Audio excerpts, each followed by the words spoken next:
casino? Where you headed? I just told you that 3 times. Okay, well, I'm coming from the casino in Kendall. Okay. That's where I've been. Did you go there for the date? I've been there, what, maybe 3-4 hours. I dropped my son off to his girlfriend's house in between, like right before the Lauderdale Road. Where you from? Because I can't see your license. I am from you. Where am I from, sir? I can't see your license. Where am I from? From you. Okay. What did Reed stop you? Reed stopped me for speeding. Okay, you have a ticket? Yeah, 78 and a 55. You have the prize for excessive speeding as well.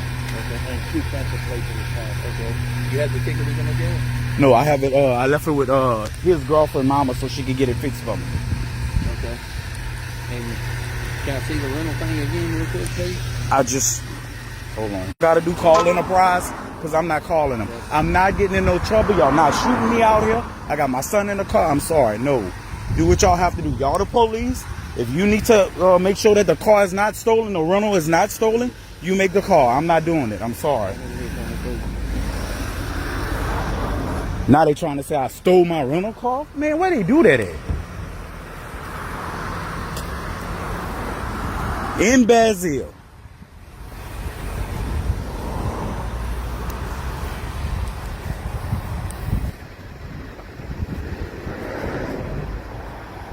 I wasn't speeding.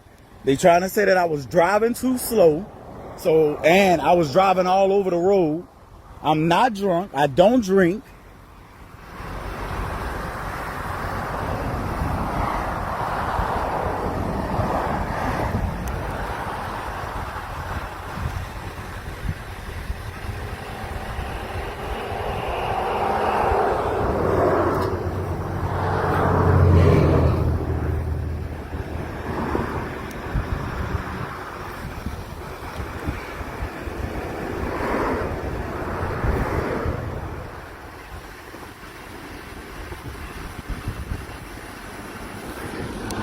So you can get stopped in Basil for driving 5 miles under the speed limit. This is some bullshit.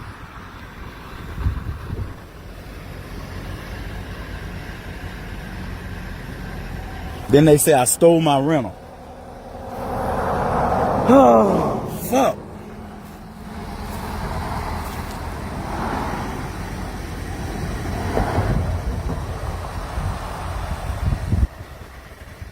So if I'm a threat, both cops then jump back in the vehicle and left me standing on the side of the road. But I'm a threat.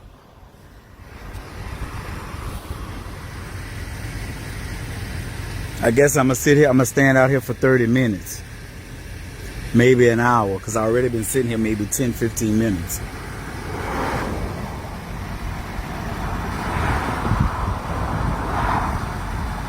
If I'm getting a ticket for driving slow, this is the longest it's ever taken to get a ticket. And if I'm going to jail for, so say, stealing a rental vehicle, this is the longest it's ever taken. Which I've never stole a vehicle before, but hey.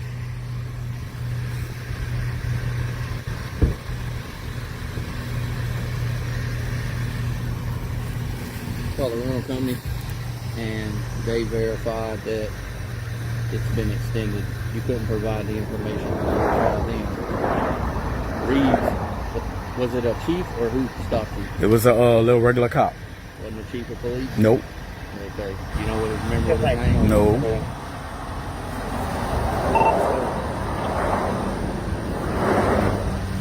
Mr. Bello has several applicants for private security.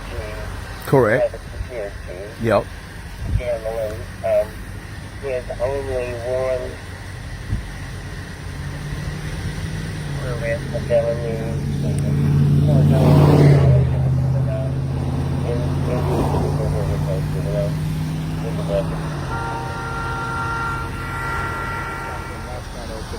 He might be thinking of a different county. No, Reeves. On the way, right before you get to Raglan's, where I caught the ticket. I would have to call. That's why I'm asking for proof. That's why we're, as long as we I can come and show proof tomorrow to you, Chief. No, that's good. I'll sign. Come on. It's not going to be show proof tomorrow. We're trying to verify that It's all good. Let me sign your ticket and go on about my business because I'm trying to get home. I don't want y'all out here to shoot me or nothing. You know what I'm saying?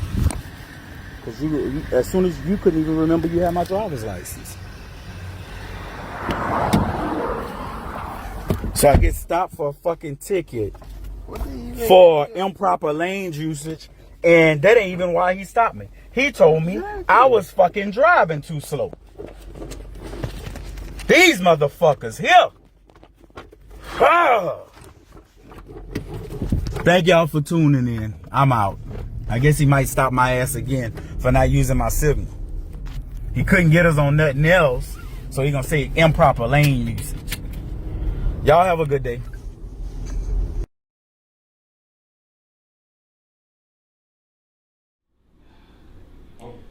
Greetings and welcome to another powerful edition of the Community Defender Talk Show, one powerful hour of truth in a day of falsehood. I'm your host, Brother Daryl Muhammad, and was very glad that you have tuned in to tonight's program. I want to start off by greeting everyone in the greeting words of peace and paradise of Assalamu Alaikum.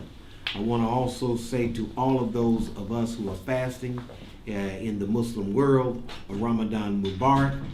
And of course, we pray that Allah blesses us with a successful Ramadan. Understanding that fasting strengthens discipline and it builds the will.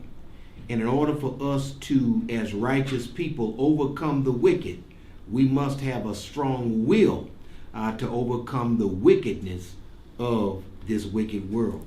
And of course, we are going to champion the light of truth at all times here on the Community Defender Talk Show, where we are unapologetically black, and we of course put black issues first.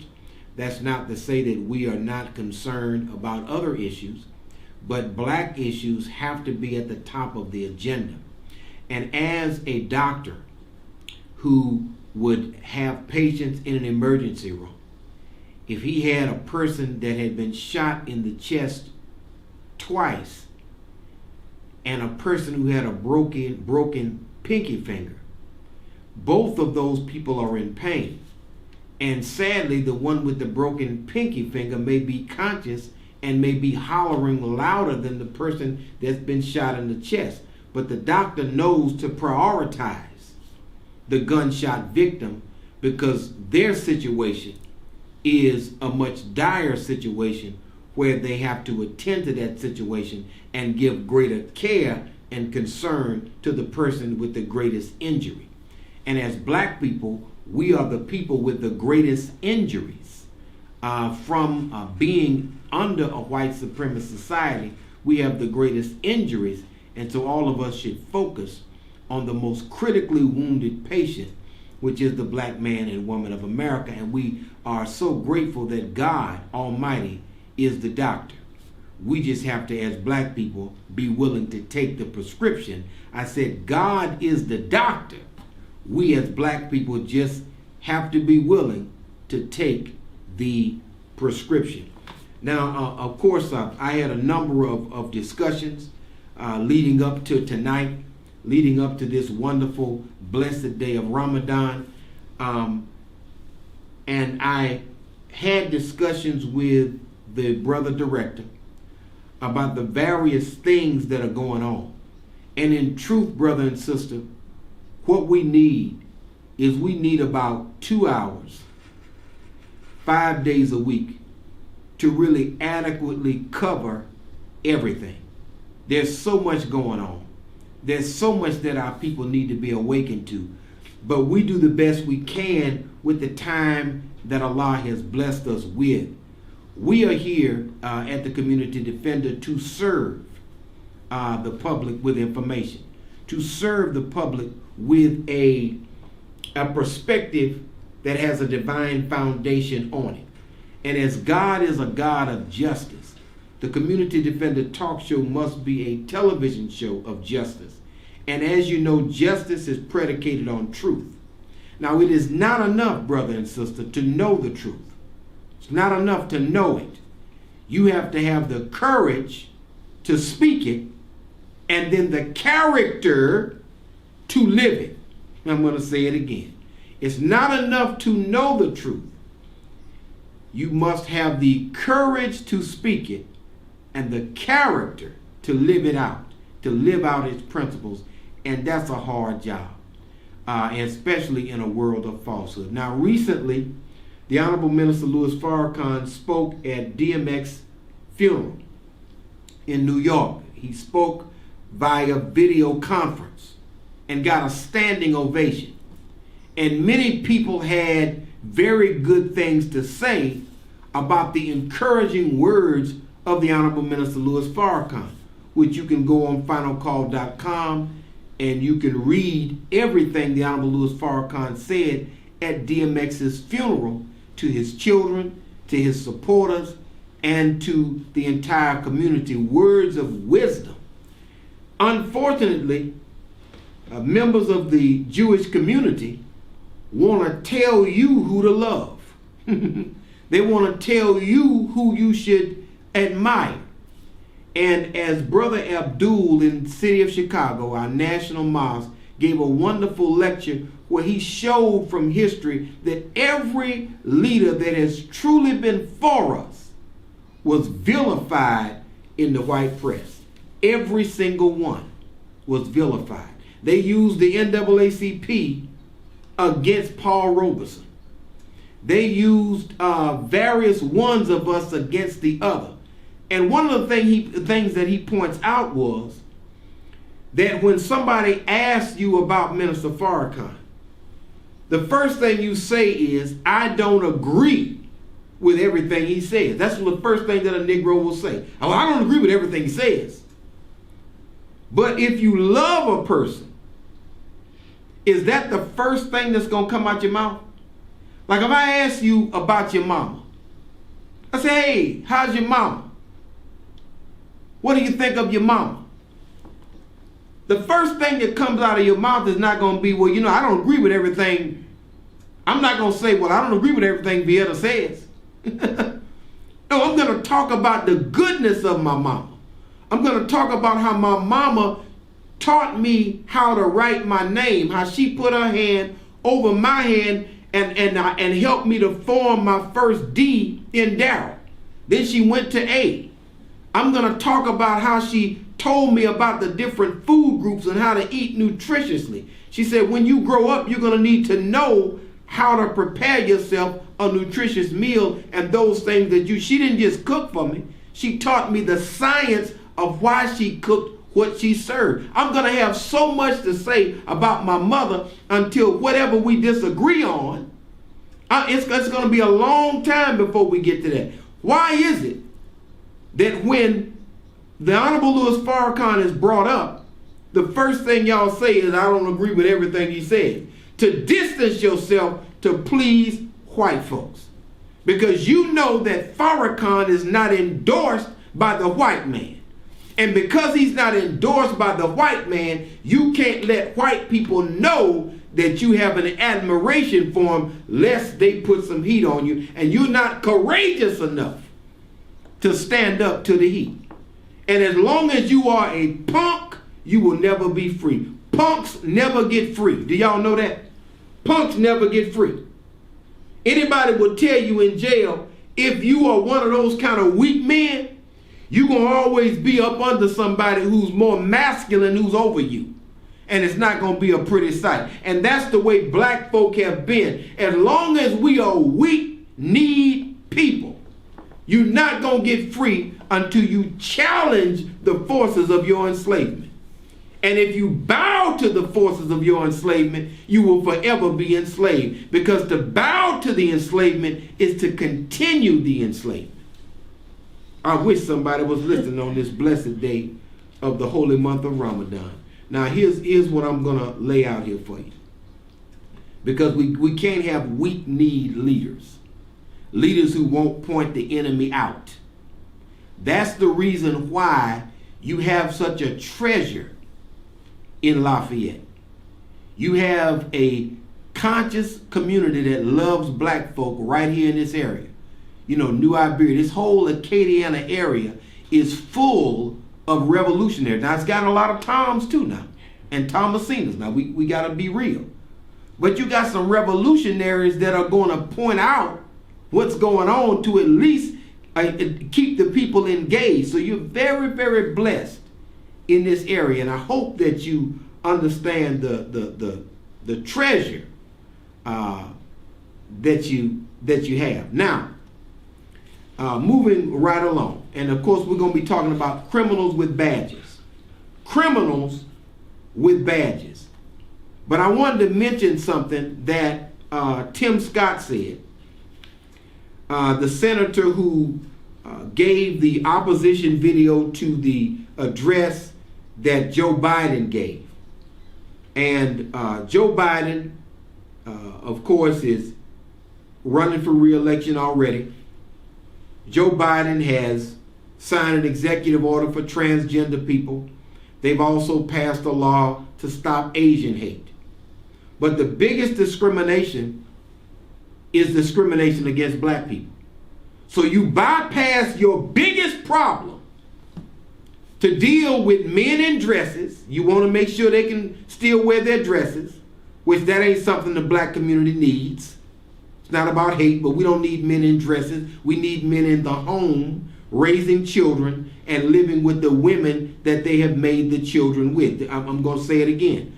We don't need men in dresses. We need men in the home, raising children. You understand me? And living with the women that they have made the children by to raise the children. If you're in a dress with nail polish on, you cannot raise and make a man that is going to be a responsible man that is responsive to the needs of his community. Now, I would just want to mention this, and I can't even drink no water until a certain time. My wife is going to tell me when it's time to drink my water. But I wanted to mention this. Tim Scott gave a rebuttal following Joe Biden's first address to Congress Wednesday night. The South Carolina senator defended the country's record on race. He says, "Hear me clearly," Scott said. "America is not a racist country." Now, instantly, you had a bunch of memes decrying what he was saying, and they even had the cartoon character from Fat Albert, and he does kind of look like that cartoon character, to be honest with you. But they did him, I mean, they raked him over the coals. But then our sister, Kamala Harris, says the same thing, that America is not a racist country. So on Thursday, Vice President Kamala Harris, the first woman, the first black person, and the first Indian American in the role, disagreed with some, but not all of Scott's comments. First of all, I don't think America is a racist country, but we also have to speak the truth about the history of racism in our country and its existence. Then now, Brother Clyburn came with the same thing. Now, what does this tell us? When we thought it was just a Republican thing, that Republicans want to deny racism, but everybody who is dependent upon the system for their sustenance are, I guess, tied down in terms of the truth that they can share about that system, right? So they feel as though they have to at least say that America is not a racist country. But America was founded and built on racism and is one of the number one racist nations, America, Israel, France, and England. These are the four horsemen of global racism around the world. Okay? England, France, America, and Israel. Israel is very much an anti-black nation. A genocidal apartheid nation is what Israel is. Now that's a racist country. And those who speak up for Israel are participating in white supremacy. Also France. France is always doing military actions in Africa to keep hold of their former colonies. You got England. You already know England is, I mean, the whole royal family was concerned that a high yellow, half white woman was going to have a dark child that was going to bring shame to the crown. But all of y'all were on social media talking about Meghan Markle and what a beautiful bride she was, and you didn't even understand that she was merging with one of the most anti-black societies in the world. It's just that, oh boy, the prince fell for that one, but he was in a Nazi uniform and in blackface at a party. They are all racist. It's just that he, because of the beauty of this one, wants to make an exception for that one, but none of them like us as a people. All right? Just laying it out there. And y'all were all, oh my God, y'all thought she was such a beautiful bride when you didn't even know. It was a merger with the enemy, is what it was. It was nothing to be proud of. Okay? Nothing to be proud of. Nothing to be proud of. You thought she was marrying up. He understood that he was the one marrying up because his gene pool was going to be enriched with African blood. He understood he was coming up. Y'all thought she was because of your white supremacist mindset. Now, I want to mention this. Now, USA Today, and this was pointed out to me by Brother Director. Every time I bounce a few ideas off Brother Director just, I mean, he's amazing. You know, and he says this stuff off of his head without even reading from anything. But he pointed out this article. And where USA Today came out with an article that gives the stats. And do you know that black people, our life expectancy in America went down by 2.7 years in 2019? And that overall the life expectancy in America dropped by 1 year, but our life expectancy dropped by almost 3 years to 72, right? Come on now. That's something. To 72 years average. And of course, Latinos experienced the second biggest decline at 1.9 years. All right. And then of course, the life expectancy in the U.S. used to be 79.9 years. All right. So it dropped down to 78.9. So the point is, brothers and sisters, that things are not getting better. When you're living shorter, you can't say things are getting better in America when you're not living. The number one thing you value is what? Your life. And you got less of it under this right-wing ideology and white right-wing government. Now, I wanted to get into this Baton Rouge story. Criminals with badges is what we're talking about, brothers and sisters. And you can call in. I want you to digest this, if you will. You have, and let me set this up. There was a brother by the name of Ardoin, right? That's how you pronounce it? Ardoin. And Ardoin was working in the narcotics division of the Baton Rouge Police Department. He was a black man who was working in the narcotics division. He had consistent problems with the narcotics division, them going on these overtime runs. They're just stopping people without probable cause and harassing them. He didn't like that. He spoke up against it. He even said that they were planting drugs on people. This same brother said that he believed that there were more illegitimate drug cases than legitimate drug cases.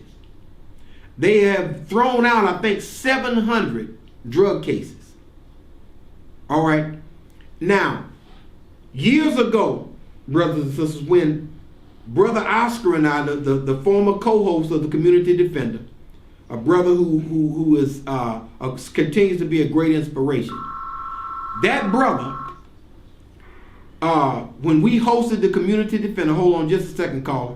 When we hosted the Community Defender, when it was a radio program in Baton Rouge, a brother called in when we were talking about the police and mentioned the Baton Rouge Narcotics Division. This was 20 years ago. Oh, this was maybe 1999.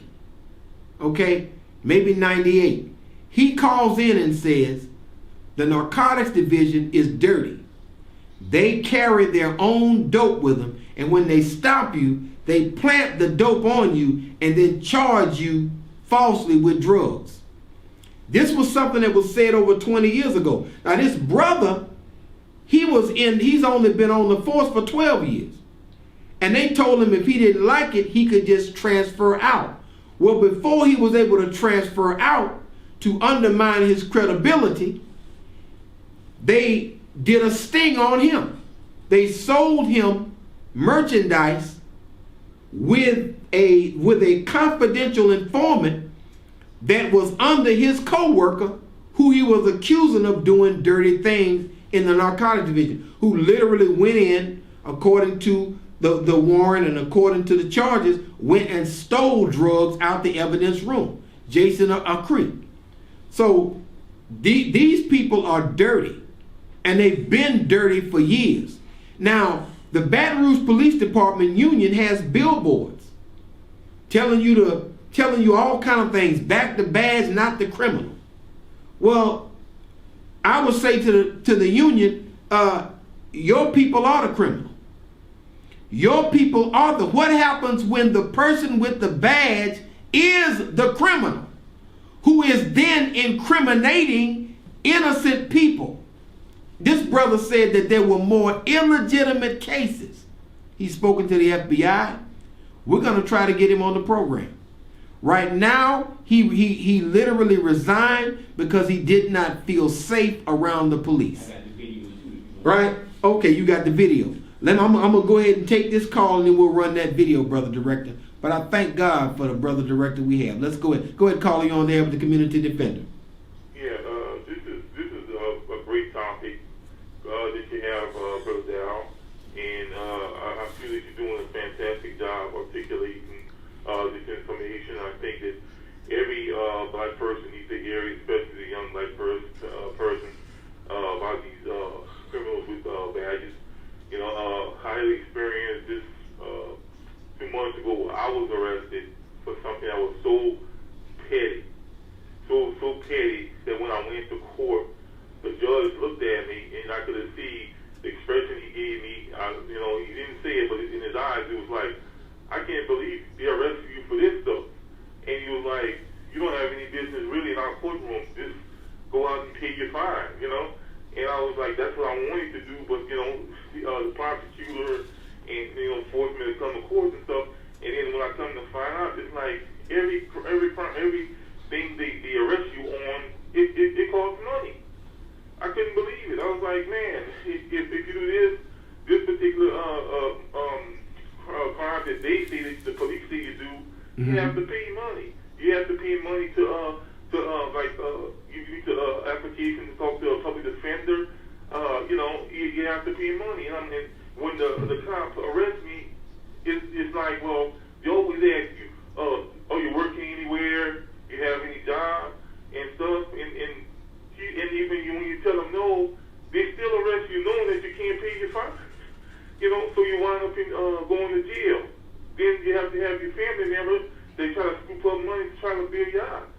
So I'm like, man, I can't believe it's not about justice. It's about money. And they target the black people. So black kids, black people, it's the summertime. These police officers, they acting forth. They come to the community and they trying to pick you on any petty stuff they could find. I mean, I couldn't believe, Well, I'm gonna say this, caller. The gentlemen that we're about to run, they literally gave them quotas that everybody had to have an arrest. And in the city of New York and Chicago, I believe, but I know in New York they have arrest quotas. Well, what if nobody's doing anything? What if there's no law being broken? Then you have to find somebody to harass to see if you can pin something on them. So they literally force people who would not otherwise harass you into the culture of harassment. And then you have the regular buttholes that are the majority of the police force, because now we can no longer say it's a few bad apples. We have to say it's a rotten tree that produces rotten apples that maybe has on it a few good apples. It's really just a few good apples and the rest are rotten. You understand? Because this culture has gone on for too long. Go ahead, brother. I want to hear more what you have to say. I want to just tell you, you're doing a fantastic job hosting the show. I always thought, think of you as a role model for kids to look up to. My nephews and nieces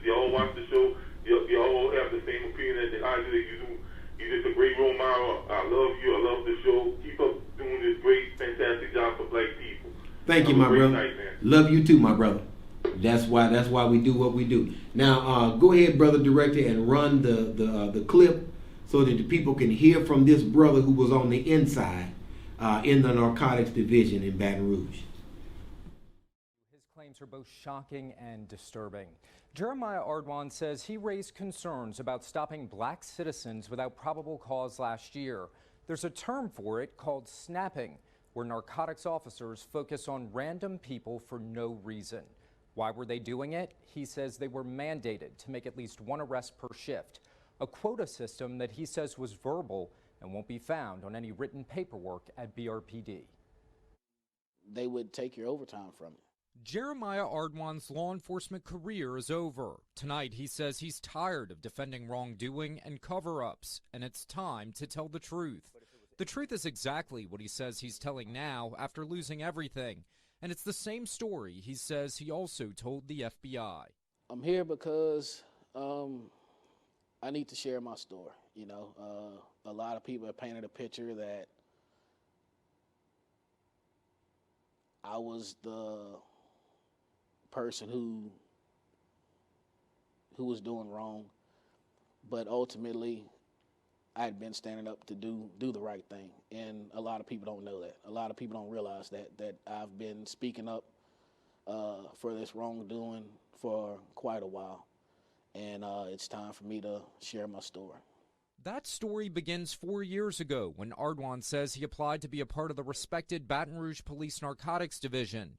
But the bubble popped quickly, as he says messing with Baton Rouge citizens was part of the job. At least 3 to 4 nights a week, they would have us riding through neighborhoods, and just as you saw, just a random black person walking down the street, hasn't done anything, you don't see anything illegal. They would tell us just to jump out the vehicle and grab them, pat them down, like say, without probable cause. And I voiced my opinion several times that I didn't agree with that. Ardwan says things got so bad in August of 2020, he voiced his concerns with Baton Rouge Police Administration. Were you guys given like set amounts of arrests that y'all needed to make? Yes, they would tell, we would normally ride 2 people to a vehicle, and they would say each person had to have 1 arrest before the end of the shift. So basically a quota? You could look at it as a quota. Did you ever raise concerns that, hey, look, you guys are breaking the law? Yes, I did. And how was that met? Basically, from the supervisors, they would tell us if we didn't like it, then we could transfer out. I think one of the main reasons was because when we were working those patrols, that would be an overtime assignment. Ardwan requested that transfer, but before he could be moved, he says his supervisors in narcotics caught wind he had complained to BRPD administration. That's when he says he was approached by a woman who sold him 2 cameras and a television. It was brand new, packaged in a box. At a price too good to be true. He believes it was a setup that led to his arrest. So you start doing some research and you start realizing the person who you purchased the items from is connected to one of your colleagues. Correct. Tell me about that. As time went on and I started looking into things, I realized that the informant, well, the person that I purchased the items from was actually a confidential informant for Detective Jason Acree. Ardwan says following his arrest, he went to administration and reiterated the problems going on in narcotics that he says he told them about months before. It led to the arrest of Jason Acree on drug charges after Ardwan says he watched him steal drugs from the evidence room. When you're witnessing this, what's going through your mind? I was wondering what he was doing. I actually stated when he walked out the room, I stated out loud, what's he doing? And there were other officers in there, and basically everybody said they didn't know. Did they all turn a blind eye to it, and you're the only one that spoke up? I would say so. Ardwan says his cooperation with administration also led to the transfers of 4 high-ranking members of the Narcotics Division, 2 sergeants and 2 lieutenants. We are not naming them because they are not accused of wrongdoing at this time, but Ardwan claims they were aware of what was happening. The corruption exposed led the district attorney to dismiss drug charges against many offenders in Baton Rouge. Ardwan says he believes there were more illegitimate drug cases than legitimate ones, and at least one officer bragged about what he did to people. He's made comments about planting drugs on other people when he's arrested them. He would oftentimes joke about search warrants never dry if he brings his own supply and things of that nature. And I've also seen he's also made comments about stopping people after they've conducted a drug transaction and planting the drugs back on them to make that arrest. Ardwan expects other arrests to be made as the investigation continues. I think you have to look into it. His attorneys say... Now, of course, I think that the brother knew a lot more than that, but you can read between the lines and look underneath the surface. And keep in mind, as police are looked at as protectors, he resigned because of safety concerns. He did not feel safe with the police and going to work in a police uniform with a bulletproof vest. He feels unsafe around these racist white cops. So what in the world? Even the people who are in the system don't trust the system, right? It's like a lot of these nurses and doctors who haven't taken the shot.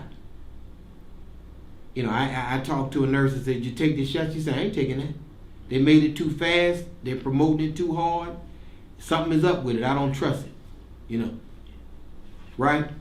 So it's a situation to where, just like that, you got people in the system, that don't even trust the system, who know the system the best. And just as, you had Kamala Harris, you had Clyburn that echoed the same thing that Tim Scott said, this is not a racist country. It absolutely is a racist country. Racism is in the bloodstream of this country, and it permeates every single institution, from the church to the school to the ballpark to the media. It permeates the medical profession, every single facet of life.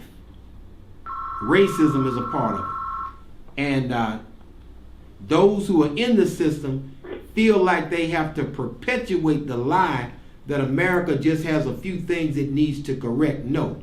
America is rotten to the core with racism, with white supremacy, and you can't simply correct or tweak one or two things and get the desired result. We already tried that in the 60s and 70s, and it didn't work. Go ahead and call Leon there with the Community Defender Talk Show. Yes, Brother Daryl, such a fantastic program, as always.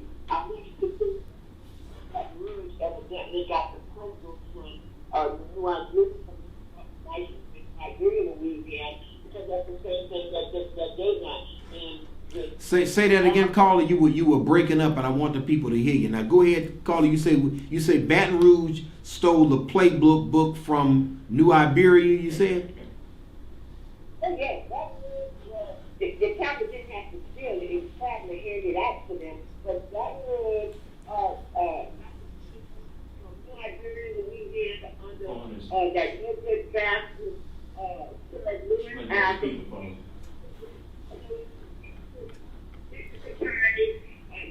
Paid the Cologne, all of them that continuously lied. We had one call, they used to call when it came down to black folks, or it's just a PAC call, a typical nigger call. Then they had another situation where, they were going to go and just messed up, beat up black people, downtown. They were going to beat up black people. And while they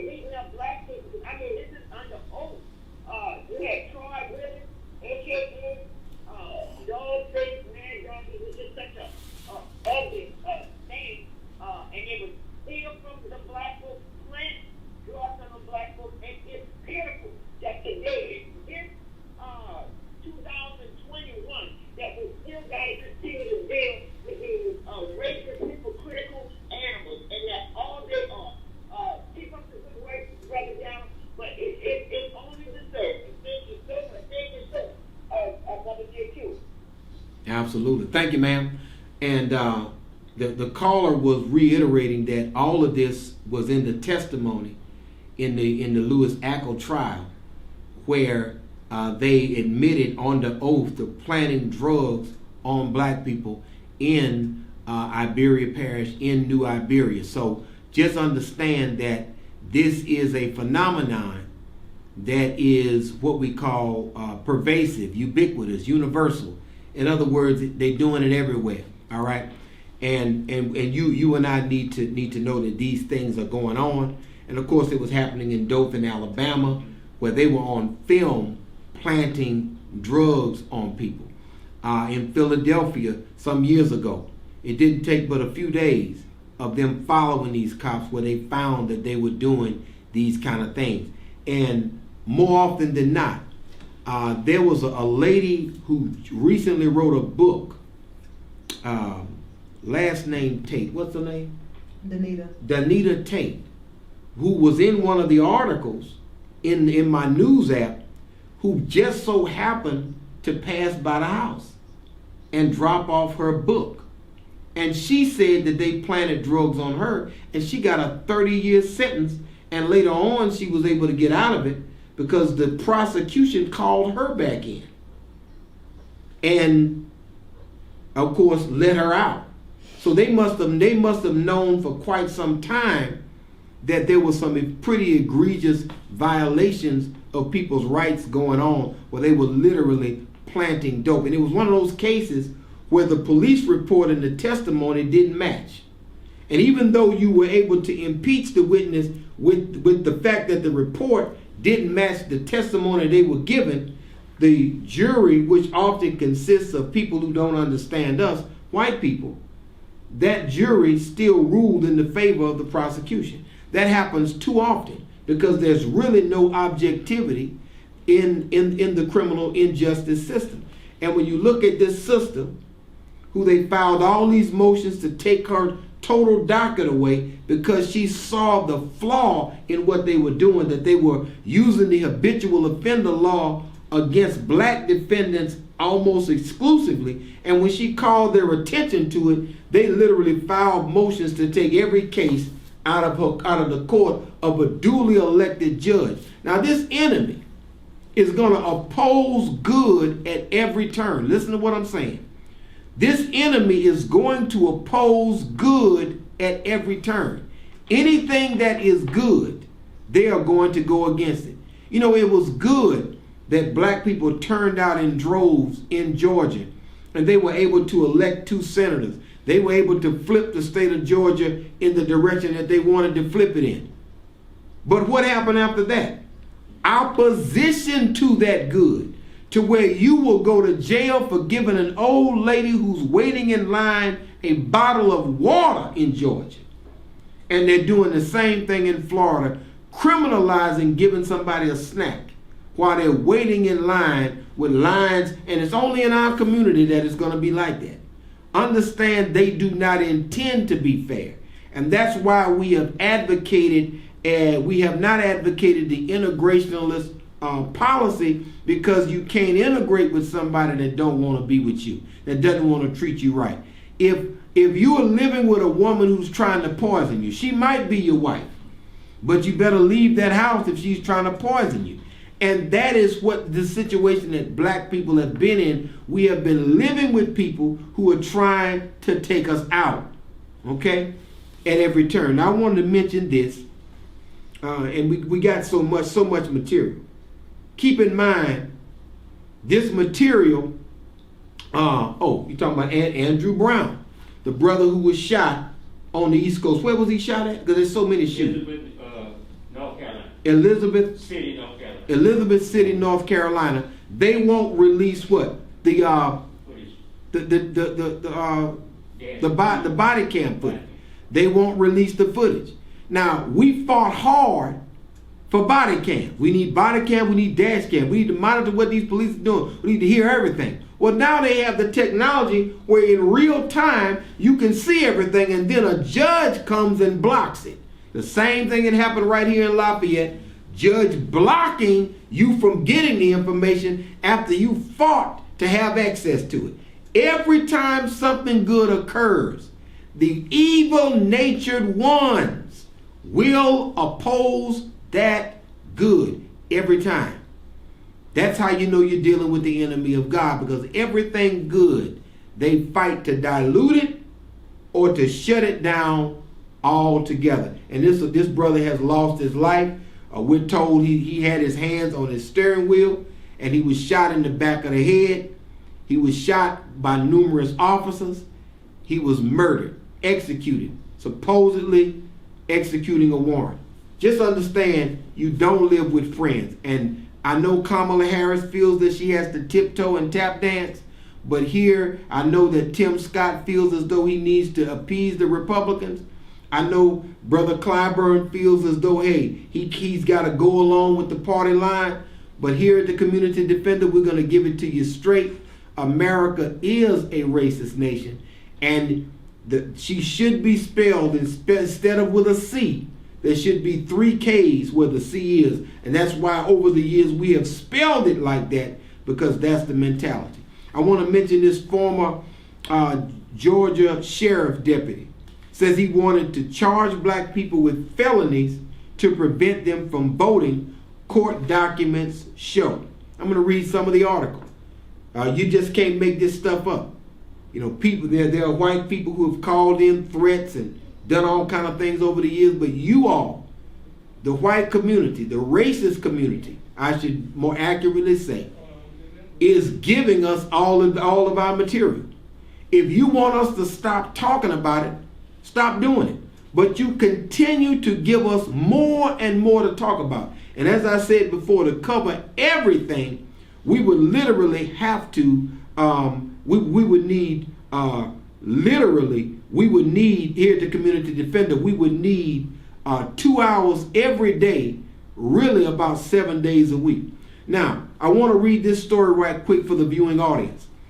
And that is, a former Georgia deputy said he had plans, listen to this family, to charge black Georgians with felonies to prevent them from voting. According to court filings in the Middle District of Georgia.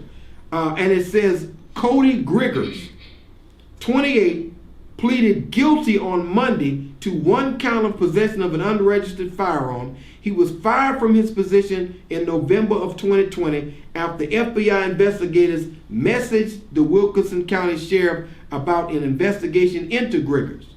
The Raleigh News and Observer reported. Now, it's interesting, of course, his name was Cody Griggers. And it rhymes with the name he was calling our people. Isn't that something? Cody Griggers. And his name rhymes with what he was calling our people. The FBI first became aware of Griggers from a separate federal case in California regarding an associate of his, Gray Zamudio. They started investigating Zamudio after receiving a tip about Facebook posts that said it's up vigilante militia it's up to a vigilante militia to crush the liberal terrorists. And of course, this group is known as Shadow Moses. And he said that he wanted to charge black people with felonies so that they are not allowed to vote. So it's one of those things to where they are openly saying that they want to go after you. And that's the reason for all of these felonies and felony records, is because it keeps you from going into that ballot box. It keeps you from voting. It locks you out of economic opportunity. It keeps you from certain aid, certain places you can't live. It puts you in a situation where you can be attacked perpetually over and over again. So I wanted to lay that out there. That's going on also. And of course, we did run footage some years ago where an officer told a woman, we only shoot black people. You can reach for your phone because we only shoot black people, right? And Griggers wrote in a group text, castrate, kill, remove voting rights, and also educate the population, because kill and effing the enemy out of existence. Okay, and F the enemy out of existence. Talking about black people. Kill us and F us out of existence. And he wants to castrate, Remember, we talk about how they have a fixation with black men's genitalia. They want to cut it. You know, when some of y'all have gone into prison and you've been strip searched, they kind of handle your genitalia, handle your scrotum a little rough, because they don't like the fact that that scrotum and that genitalia can produce other black people that they hate. And so they want to cut off your ability to reproduce. And that's the reason that black men's genitalia was used very often as souvenirs. Okay, now this man is set to be sentenced on July 6th. He faces up to 10 years in prison for the firearm charge, followed by 3 years of supervised release and a maximum fine of $250,000. Now, look, as I said before, we don't have righteous opposition. As a people, everybody that opposes our good is wicked. When you go into their life, you see that they're what? Wicked. They're evil. They're criminal. That's what they are. And the criminals now are really the ones with the badges. The criminals have the badges. So what are we to do? Now, I saw something on Facebook that was very deceptive. Very deceptive. And it was posted by somebody who was Muslim. They weren't a black person, but they happened to be a Muslim, fasting in the month of Ramadan. In the picture, it had a black police officer, a black public defender, and a young black defendant in a courtroom. And it says 3 men, all in different positions because of the choices that they made. Now I want you to think about that. That picture, which I wish I could show, but I didn't give it to Brother Director. But these kind of things which oversimplify the problem. Yeah, you have one brother that's a lawyer, but he's a public defender, which is really a co-prosecutor, moving a young black man through the system. Both of them are serving the system. And then the police officer who perhaps arrested the young man, all are serving the same interest of demeaning our people and upholding white supremacy. See, what you fail to put in that thing is that there's a white hand behind everybody and everybody in that situation, because you're not allowed to speak up for your people. You're not allowed to buck the system and still be treated fairly. Remember the judge who was not giving big bonds and not putting heavy bails on black defendants in New Orleans. He had to literally retire because all the prosecutors complained about him. He just said, you know, I've been in this thing over 20 years. I'm gone. I'm not going to fight this anymore. He went on about his business. There was another judge who questioned prosecutors who got suspended without pay for 6 weeks because he questioned the racism of these prosecutors and how malicious they were towards black defendants. And the judge in the 16th district just had one, Laura Landry. Laura Landry, that was the sister I was talking about, who they filed all these hundreds of motions against. So whenever you do stand up, the system will attack you, right? Now, when they say it's the choices that you make that land you in jail, I would say Hunter Biden, the president's son, made the choice to have dozens of crack rocks on him, which if I would have been caught with that, you know, I've never touched drugs, but if I had, I'd be looking at 50 years to life. But he's able to be a millionaire and lives in a very privileged situation. George Bush used drugs. Bill Clinton used drugs.